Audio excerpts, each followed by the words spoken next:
By the end of the 1980s, Dusty Rhodes was one of the most famous wrestlers on the planet. He was the American dream, the voice of the working man that so many fans could relate to. But when he arrived in the WWF, he wasn't the same common man everyone thought they knew. As he danced around in polka dots, most fans assumed that Vince McMahon had brought him in just to humiliate him, that the whole thing was a big joke. This is the story of how Vinnie Mac tried to rewrite the American dream. For decades, American wrestling was a territorial business, with regional promotions all loosely connected under the National Wrestling Alliance. Promoters respected each other's borders and wrestlers made their living travelling from one region to the next. It was an old-school system that had worked for years. Vince tore the system apart by expanding the WWF nationally, aggressively taking over those regional promotions and signing up every big name that he could. Jim Crockett Promotions was the heart of the NWA, the Southern stronghold, fighting back against McMahon's takeover. Based in Charlotte, North Carolina, it was the crown jewel of the old territory system, and at the centre of it was Dusty Rhodes.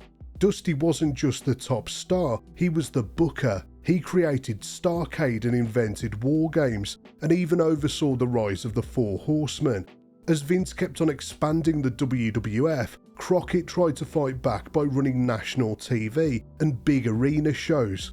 It was a massive gamble, and Dusty was right there in the middle of it, booking stadium cards and trying to match Vince's production values. But the problem was the finances. As costs exploded, the company started to lose money, and by 1988, it was bleeding dry. Eventually, Jim Crockett Promotions was sold to Ted Turner, and he turned it into WCW. Dusty fell out with the new management, and by early 1989, his time was up. At this point, Vince McMahon knew exactly who Dusty Rhodes was. Back in the 70s, Dusty had wrestled for Vince McMahon Sr., even selling out Madison Square Garden against superstar Billy Graham. Vince Jr. loved Dusty's personality and the entertainment factor that he brought to wrestling, and he wanted Dusty to come and work for him once he took over running the WWF. But Dusty turned him down, choosing to stay in the NWA where he could control his image and write his own story. Vince never forgot that rejection. In 1987, he named Ted DiBiase's servant Virgil, which was Dusty's real first name. Virgil was often seen doing demeaning tasks for the $1 Million Man, and a year later he turned one-man gang into Akeem, the African Dream, which was a parody of Dusty's American Dream persona. Vince was just making sure Dusty knew that he hadn't forgotten about him. By 1989, the real American Dream was out of work. He'd spent most of his savings trying to revive Florida Championship Wrestling, but the crowds were small and the costs were huge. Eventually, Dusty had to admit defeat, that the territory system was dead and buried. By 1989, the WWF was the only place left that could pay him real money, and he needed to feed his family. Vince offered him a six-figure deal, more money than he'd ever made in his life, but Dusty didn't jump at it immediately. He told Vince that he wanted to work behind the scenes, maybe even taking Pat Patterson's spot. But Vince shot that idea down fast. If Dusty wanted the job, it was going to be in the ring. The gimmick was already decided. He was going to be the common man, a cartoon parody of the American Dream persona, stripped of the grit and the southern swagger that made him who he was. Most people immediately saw it as a punishment, but Dusty never treated it that way. He wasn't stupid. He knew what the gimmick looked like and what people would say, but for Dusty, this was a challenge. He knew he had the confidence and the charisma to get anything over with the fans, even if Vince wanted to turn him into a walking cartoon. They introduced him with a series of videos that put him over as a lovable everyman.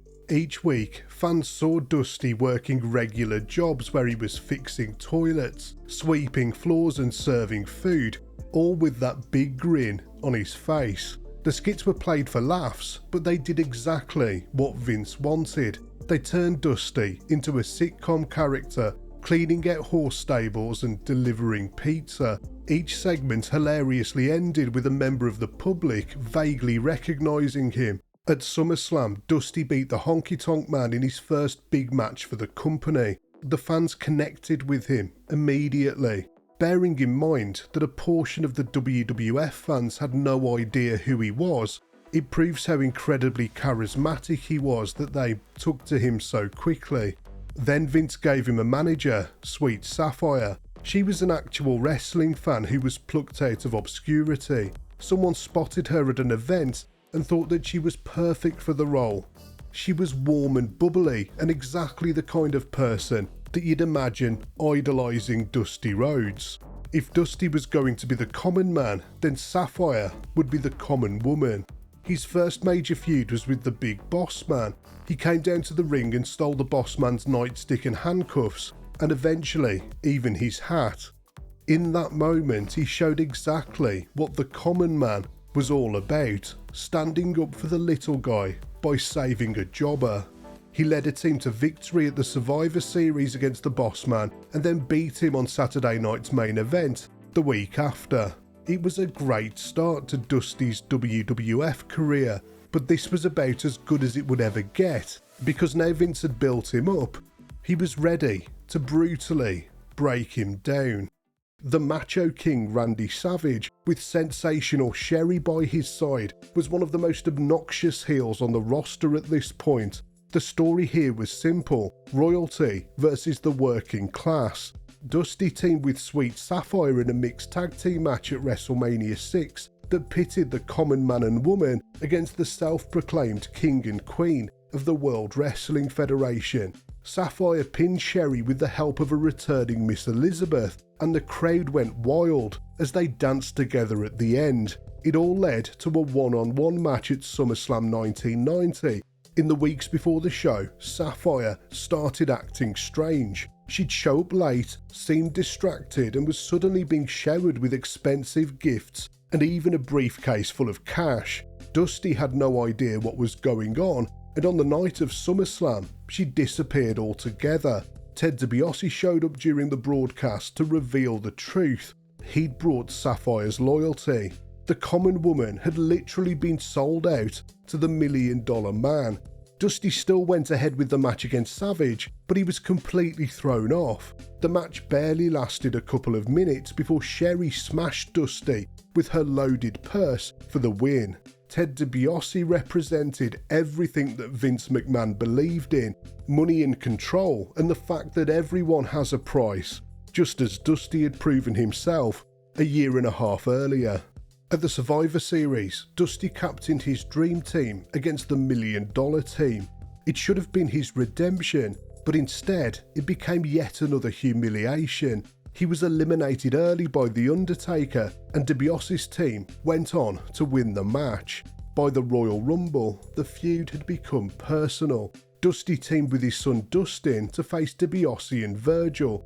It was framed as a family fight against greed, the blue-collar father and son standing up to the rich tyrant. But even here, the story didn't end the way the fans expected. DiBiase pinned Dusty clean, and moments later, Virgil turned on his boss. The big feel-good moment went to someone else. Dusty and Dustin left the company soon after, and that was how Vince McMahon chose to close the chapter on the common man. And that's where you start to see the bigger picture, because none of this was random. Every part of Dusty's run in the WWF, from the gimmick to the storylines, came straight from McMahon's vision. To Vince, Dusty Rhodes wasn't just another hire, he was a symbol. This was the man who had spent the 1980s trying to beat him, the creative force behind the NWA's biggest years, and the voice of a rival world that McMahon had worked so hard to bury. So when Dusty walked into the WWF, it wasn't a reunion, it was a trophy. The polka dots and the comedy and the mid-card ceiling, all of it said the same thing: the war is over and Vince won. But there was more to it than just rivalry. Vince had wanted Dusty all those years before, and the rejection stuck with him. It wasn't personal, in the way that grudges usually are. It was personal in the way Vince makes things personal. He wanted to own the American dream and break him down.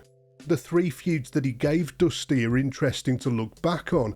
He had to win that first feud against the Boss Man in order to make the fans care about him, but the other 2 feuds were pure humiliation. Against the Macho King, the common man was beaten by royalty, and against the $1 Million Man, he was beaten by the rich.